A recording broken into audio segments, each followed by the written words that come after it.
आज शेयर करब फुलकपि आलू दिए डिमेर झोलेर रेसिपि। फुलकपि आलू दिए तो माछेर झोल सकलेई खेयेछेन, तबे एकदिनेर जोन्नो हलो फुलकपि आलू दिए डिमेर झोल जारा खायनि अवश्यई खेये देखबेन, मुखे किन्तु स्वाद लेगे थाकबे। नमस्कार बंधुरा, शशुर बौमा रान्नाघर एंड ब्लग चैनेले सकलके स्वागत। ताहले कि करे तैरी करब सेटाई देखे नेওয়া যাক। प्रथमेই এইখানে আমি 5টা ডিম নিয়েছি। এবার ডিমগুলোকে সিদ্ধ করে নেব। গ্যাসের ওভেনে ডিম সিদ্ধটা বসিয়ে দিয়েছি আর সিদ্ধ হবার সময় এর মধ্যে দিয়ে দিচ্ছি লবণ। লবণ দিলে কি হয়, অনেক সময় কিন্তু ডিমের থেকে খোসাটা উঠতে চায় না, সেটা সহজেই খুলে আসবে।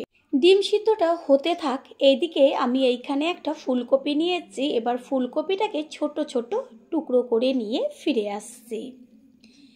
ফুলকপি কেটে নেওয়ার পরে একটা ছোট বাটির মধ্যে দিয়েছি জল, দিয়ে দিচ্ছি বেশ কয়েক কোয়া রসুন, দিয়েছি ছোট ছোট টুকরো করে নেওয়া আদা আর শুকনো লঙ্কা। ঝালটা যে যেমন খাবেন সেইভাবে দেবেন। দেব 1 চা চামচ গোটা ধনে, 1 চা চামচ সাদা জিরে আর 1 চা চামচ চারু মগজ। এগুলোকে জলের মধ্যে একটু ভিজিয়ে রাখবো, তাহলে কি হবে, পেস্টটা খুব সুন্দর হবে আর তাড়াতাড়িও হয়ে যাবে। গ্যাসের ওভেনে কড়াই বসিয়ে তাতে দিয়ে দিয়েছি সরষের তেল আর তেলটা ভালো করে গরম করে নেব। এখানে ডিমের থেকে খোসাটা আগের থেকেই ছাড়িয়ে রেখেছি। এবার কড়াইয়ের তেল গরম হলে আস্তে করে ডিমগুলোকে ছেড়ে দেব। আর ডিম কিন্তু কখনোই সামান্য একটু না কেটে কখনোই গরম তেলে দেবেন না, তাহলে কিন্তু চারদিকে ডিমটা ফাটবে। কালারটা সুন্দর হবার জন্য এর মধ্যে দিয়ে দিচ্ছি 1/2 চা চামচ কাশ্মীরি লঙ্কার গুঁড়ো ছোট চামচের, আর ছোট চামচের 1/2 চা চামচ হলুদ গুঁড়ো। তারপরেই দিয়ে দেব লবণ। এবার ভালো করে একদম লাল লাল করে ডিমগুলোকে ভেজে নেব। তেলের মধ্যে এইভাবে হলুদ আর একটু লঙ্কার গুঁড়ো দিলে এত সুন্দর একটা কালার আসে। ডিমগুলো খুব সুন্দরভাবে ভাজা হয়ে গেছে আর কালারটা দেখা যাচ্ছে কত সুন্দর এসছে। এটা যখন ঝোলের মধ্যে পড়বে তখন কিন্তু কালারটা আরও ফুটে উঠবে। ডিমগুলো ভাজা হয়ে গেছে, এবার তেল ছেঁকে তুলে নেব। ওই তেলের মধ্যেই দিয়ে দেব ডুমু ডুমু করে কেটে নেওয়া আলু। আলুর মধ্যে কিন্তু এখন আর কোনো রকম লবণ দেব না, কারণ ডিম ভাজার সময় তখন কিন্তু তেলের মধ্যে লবণ দেওয়া হয়েছিল। আলুটাকেও বেশ কিন্তু লাল লাল করে ভেজে নেব। পুরনো বন্ধুদের সবসময় আমাদের পাশে এইভাবে ভালোবেসে সাপোর্ট করার জন্য অনেক অনেক ভালোবাসা। একটু যদি যে কোনো রেসিপি ঘুরিয়ে ফিরিয়ে রান্না করা যায় তাহলে কিন্তু রান্নার একঘেয়েমিটাও চলে যায় আর রেসিপিটার টেস্টও হয় আলাদা, খেতেও কিন্তু লাগে ভালো। আলু কিন্তু লাল লাল করে ভাজা হয়ে গেছে আর ভাজাতেই একদম 50%-এর ওপরে সিদ্ধ হয়ে গেছে। এবার আলুগুলোকে তেল ছেঁকে তুলে নেব। আলু তুলে নিয়ে বেঁচে থাকা তেলের মধ্যে দিয়ে দিচ্ছি ছোট করে কেটে নেওয়া কফি। কফি কিন্তু আমি সব সময়ের জন্য আগের থেকেই একটু হলুদ আর জল দিয়ে ভাপিয়ে নিই। এতে কি হয়, কফি ভাজতে গেলে কিন্তু অনেকটা তেলের দরকার হয়। আর এইভাবে যদি হলুদ জলে একটু ভাপিয়ে নেওয়া হয়, একদম সামান্য তেল দিয়ে কিন্তু সুন্দর লাল লাল করে কফি ভাজা হয়ে যায়। আর একটু হলুদ জল দিয়ে ভাপিয়ে নিলে অনেক কফির মধ্যে সাদা সাদা এক ধরনের পোকা থাকে, সেগুলোও মরে যায়। কত সুন্দর কালার এসছে। এগুলোকে লাল লাল করে ভেজে নেব। যেহেতু কফি আগে থেকে হলুদ জলে ভাপিয়ে রেখেছিলাম, সেই কারণে কিন্তু দেখা গেছিল যে কতটুকু তেল আমি ব্যবহার করেছি। সেই তেলের মধ্যেও থেকেও কিন্তু আরও তেল অনেক বেঁচে যাবে কফিটা ভাজার পরেও। কফি ভেজে নেওয়া হয়ে গেছে, তেল ছেঁকে তুলে নিয়েছি। বেঁচে থাকা তেলের মধ্যে দিয়ে দিয়েছি 1 চা চামচ সর্ষের তেল আর তেল গরম করে নিয়ে ওর মধ্যে ফোড়ন দেওয়া হলো ছোট চামচের 1 চা চামচ সাদা জিরে, তেজপাতা, গোটা গরম মশলা। গ্যাসের ফ্লেম লোতে রেখে ফোড়নটাকে ভালো করে ভেজে নেব। আর ফোড়নের থেকে সুন্দর গন্ধ বেরোলে দেব একদম ছোট ছোট করে কেটে নেওয়া পেঁয়াজের কুচি।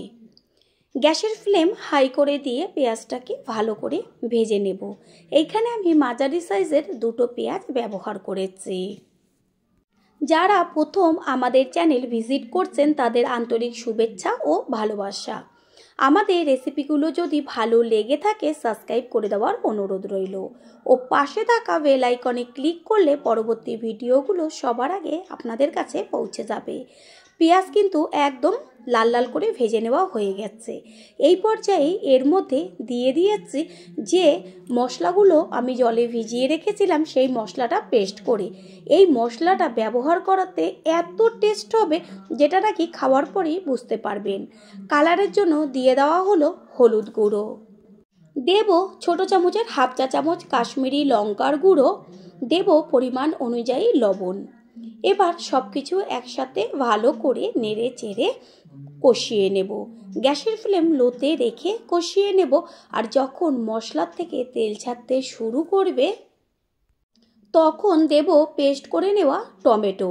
এইখানে আমি একটা বড় সাইজের টমেটো পেস্ট করে নিয়ে এসেছি। টমেটোটাকে মশলার সাথে নেড়ে চেড়ে নিয়ে আবারও 3 থেকে 4 মিনিট কষিয়ে নেব। ডিমের তো অনেক রকম রেসিপি তৈরি করে খেয়েছেন, তবে ঠিক এইভাবেই ফুলকপি আলু দিয়ে একদিন হলেও রান্না করে খেয়ে দেখবেন। তারপরে সে কমেন্ট করে জানিয়ে যাবেন যে কেমন টেস্টি হয়েছিল। মশলার থেকে কত সুন্দর তেল ছাড়ছে। এই পর্যায়ে দিয়ে দেব ফুলকপি আর আলু। আলুর সাথে মশলাটাকে ভালো করে কিন্তু মিশিয়ে নিতে হবে গ্যাসের ফ্লেম লোতে রেখে। কপি আলুর থেকে কিন্তু খুব সুন্দর একটা গন্ধ বেরোচ্ছে। এই সময় এর মধ্যে দিয়ে দিচ্ছি উষ্ণ গরম জল, গ্যাসের ফ্লেম হাই করে দিয়ে। জল দেওয়ার পরে মশলাটাকে ভালো করে কিন্তু মিশিয়ে দিতে হবে।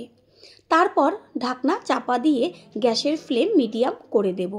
বেশিক্ষণ কিন্তু হতে লাগবে না, কারণ কপি আর আলু দুটোই কিন্তু অর্ধেকের বেশি সিদ্ধ হওয়া। 4 থেকে 5 মিনিট বাদে ফিরে এসে কড়াইয়ের ঢাকনাটা সরিয়ে দিয়ে কফির মধ্যে দিয়ে দেব ভেজে নেওয়া ডিম। ডিমটাকে দিয়ে ভালো করে নেড়ে চেড়ে দিয়ে আবারও কিন্তু ঢাকনা চাপা দিয়ে দেব। 7-8 মিনিট বাদে ফিরে এসে ঢাকনাটা সরিয়ে দিয়ে তারপর একবার ওপর নিচ করে নেড়ে চেড়ে সম্পূর্ণটা দিতে হবে। চেক করে নিচ্ছি আলু সিদ্ধ হলো কি না। আলু আর কপি কিন্তু সমস্ত কিছু খুব সুন্দরভাবে সিদ্ধ হয়ে গেছে। রেসিপি কিন্তু একদম কমপ্লিট। আর এইটা কিন্তু এই যে একটা পাতলা ঝোল রয়েছে এত টেস্টি লাগবে। এর মধ্যে দিয়ে দেওয়া হলো ছোট চামচের 1 চা চামচ গরম মশলার গুঁড়ো। আপনারা চাইলে কিন্তু ঝোলটা আরেকটু টানিয়ে মাখা মাখা করে নিতে পারেন, তবে আমার মনে হয় গরম গরম ভাত, রুটি, লুচির সাথে যদি এরকম একটু পাতলা ঝোল পাওয়া যায় খেতে কিন্তু লাগবে হেভি। রেসিপি কিন্তু একদম তৈরি হয়ে গেছে। এবার গ্যাস অফ করে দেব। আর তার আগে দিয়ে দিচ্ছি ওপরে ছড়িয়ে বেশ কিছুটা পরিমাণ কুচিয়ে নেওয়া ধনে পাতা। তারপর কিন্তু একটা ঢাকনা চাপা দিয়ে ঢেকে রাখবো অবজার্ভের জন্য। কালারটা দেখা যাচ্ছে কত সুন্দর এসে। এরকম কালার দেখলে কেউ কিন্তু মুখ ফিরিয়ে রাখবে না। ছোট থেকে বড় সকলেই খাওয়ার জন্য অস্থির হয়ে পড়বে। কিছুক্ষণ রেস্টে রাখার পরে ঢাকনাটা তুলে এবার একটা পাত্রে তুলে নেব। তৈরি হয়ে গেল আজকের রেসিপি। আশা করি রেসিপিটি ভালো লাগলো। আর যদি ভালো লেগে থাকে একটা লাইক, কমেন্ট, পারলে একটা শেয়ার করে অবশ্যই জানাবেন। আপনাদের দেওয়া একটা লাইক, একটা শেয়ার ও লাইকের পাশে থাকা হাইপ চিহ্নটা কিন্তু আমাদের কাছে অনেক অনেক গুরুত্বপূর্ণ। All friend, thanks for watching my video. আপনারা সকলে ভালো থাকবেন, সুস্থ থাকবেন। আবারও দেখা হবে অন্য কোনো রেসিপির এপিসোডে।